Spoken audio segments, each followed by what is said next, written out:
All right, I'm going to review negative exponents with you. This is a topic that we did earlier in the year. It's in Unit 2, so it was a long time ago, and it's not something that most people typically remember, but it ends up being really important when you move on to coordinate algebra, so you want to make sure you understand the idea with negative exponents. So what we're talking about is something like this, where the base number is 3, but the exponent is a negative 2. So the deal here is there's a lot of ways that we can think about this. But what I always tell my kids is that if you see a negative exponent, that tells you that that whole thing needs to be moved. And negative exponents cause reciprocals. And hopefully you remember that a reciprocal is when you reverse the numerator and the denominator. So when you see a negative exponent, it tells you to do the reciprocal. So what's going to happen is 3 to the negative second means that we want 1 over 3 to the second. And when we write it as a reciprocal, the exponent's no longer negative. And if we can, then we go ahead and multiply it out, and we know that 3 squared is 9. So 3 to the negative second is the same as 1 over 9. So a few ways you can think about this. If you had 5 to the negative second, that means you want 5 squared in the denominator as the reciprocal. So that would be 1 over 25. All right, if you had 11 to the negative second, that means 1 over 11 to the second, which would be 1 over 121. All right, now, same thing works for variables. If you had m to the negative third, that means 1 over m to the third. Sometimes you might have a mixture. Maybe m to the fifth and n to the negative second. So here's the deal. This is the way I taught it to my kids, and it is kind of stupid, but it makes perfect sense.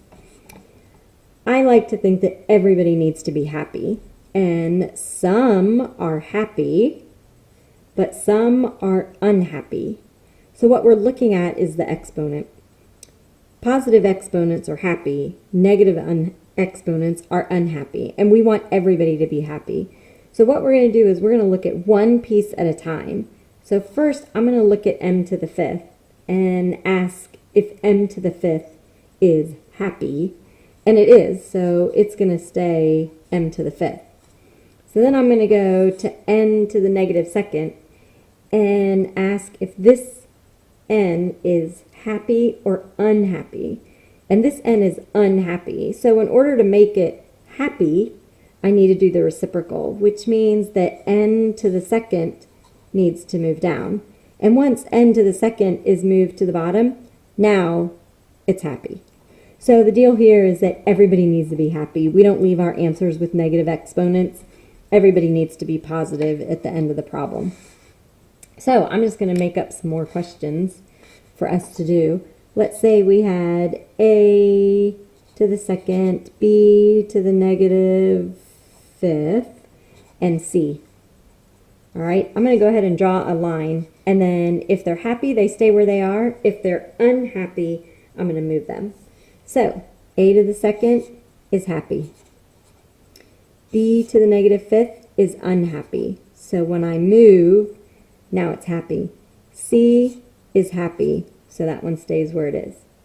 Now, you need to make sure that you don't get negative exponents and negative coefficients confused.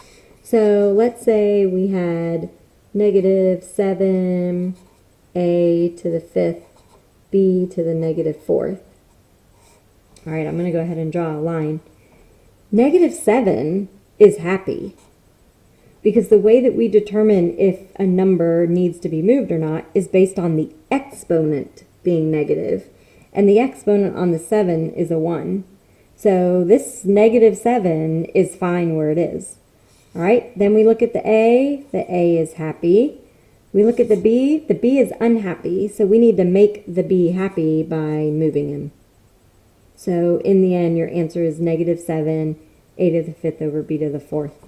So again, if you see a negative exponent, it means to move it. And if that means to the denominator, then we put a 1 on top. If we can answer it, we can. All right. Keep in mind, though, that if we had a problem, say m to the third over n to the negative ninth, all right, m to the third is happy, so that one's going to stay where it is. N to the negative ninth is unhappy. If it's unhappy on the bottom, it will be happy when we move it to the numerator. So now we have nothing left on the bottom, which means 1, and we don't really need it. So that would just be m3 and 9 in the end. So negative exponents mean reciprocal, and it's a little silly to think about being happy or unhappy, but in the end, all of your exponents need to be happy, which means they all need to be positive. And if they're not positive, then you need to move them so that they are.